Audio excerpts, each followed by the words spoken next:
बेटे linear pair पे based आज हम एक क्वेश्चन करते हैं जो फ्रैक्शन पे भी बेस्ड है। What is linear pair? जिनमें अगर आपको एक इक्वेशन लिखना है लेट x + 2 = 4, तो आपके पास क्या है, यहाँ पे x की जो पावर है वो 1 है और एक ही वेरिएबल प्रेजेंट है।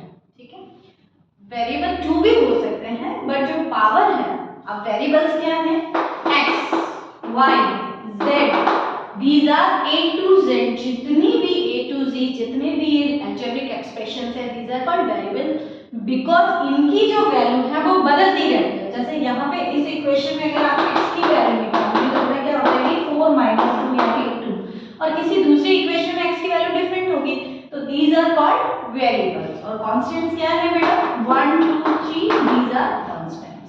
ठीक है, तो कांस्टेंट्स तो हमेशा सेम ही रहेंगे, 1 का मतलब 1 ही है, चाहे 1 चेयर हो 1 फ्लावर हो, बट 1 का मतलब 1 है।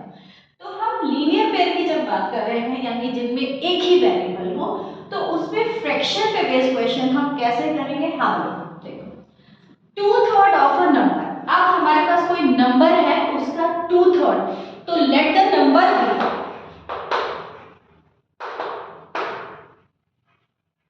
Late the number B x। अब उसका 2/3, तो 2/3 क्या हो गया, 2/3 ऑफ अ नंबर यानी 2/3 into x, इस नंबर का 2/3 of a number exceeds, exceeds यानी ज्यादा है। एक एक वर्ड को पकड़ेंगे, जो जो वर्ड कहते जा रहे हैं वो आप करते जाइए। एक्सीड ज्यादा है मतलब इसमें से कुछ आपको लेस करना है। कितना ज्यादा है, इट्स 1/5। 1/5 किसका होगा, नंबर का 1/5, 1/5 का मतलब 1/5, और किसका, नंबर का ही। कितना ज्यादा है, 14। तो ये आपकी गिवन इक्वेशन है। ठीक है, द गिवन इक्वेशन, अगर आपने इक्वेशन बनाना सीख लिया तो question will become very easy.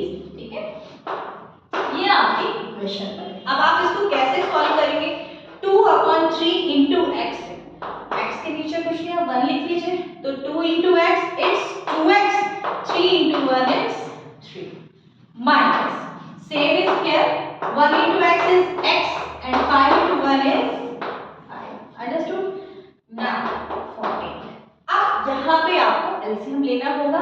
ध्यान रहे अगर आपका LHS, LHS मतलब left hand part and this is RHS right hand part, अगर LHS में 2 नंबर्स हैं तो आपको LHS में एलसीएम लेना होगा।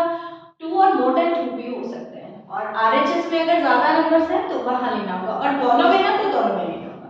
ठीक है, तो आपने इसका एलसीएम आपको पता है 15 हो रहा है, तो 15 कैसे बनाएंगे, 2x into 5। अब मेनी टाइम्स आप क्या करते हैं कि सिर्फ डिनोमिनेटर को तो मल्टीप्लाई कर दिया, न्यूमरेटर को छोड़ देते हैं, तो आंसर आएगा नहीं। ठीक है, तो अगर आप मल्टीप्लाई कर रहे हैं, सेम डिनोमिनेटर बना रहे हैं, तो न्यूमरेटर को भी सेम ही नंबर से आपको मल्टीप्लाई करना होगा। ठीक है, minus x into 3 and 5 into 3। ठीक है, यहाँ पे कुछ नहीं है, आप 1 लिखते जाइए। ठीक है, implies that लगाना है, अगर आपकी डेरिवेशन में आपकी इक्वेशन में इक्वल आ रहा है तो आपको स्टार्टिंग में implies that लगाना है। अब 2 into x ये हो गया 10x and this is 50 minus this is 3x minus 50 is equal to 14/1। ठीक है,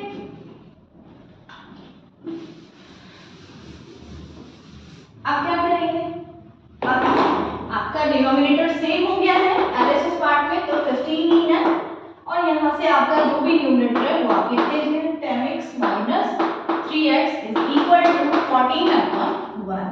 So you will get this is 7x/15 and is 14। अब आपको ध्यान रखना है कि आपको x के साथ जो भी चीजें हैं वो सब हटानी है। ठीक है, तो आप x यहाँ लिखिए, अब आपके x के साथ, और ये भी आप यहाँ लिख दीजिए। अब चीजें ट्रांसपोज करें, 7 आपका न्यूमरेटर में था तो इधर आपका कैसे चला जाएगा, डिनोमिनेटर में। ठीक है, 15 आपका डिनोमिनेटर में था तो कहाँ चला जाएगा, न्यूमरेटर में। ठीक है, अब मल्टीप्लाई कर लीजिए, 7 से कैंसिल हो गया 2 time, 2 into 15, so you get the value of x is 30। Understood? तो अगर 1 आप टैली भी करना चाहें तो वो भी इजी हो जाएगा, जैसे 2/3 ऑफ अ नंबर यानी 30 का 2/3 क्या हुआ आपका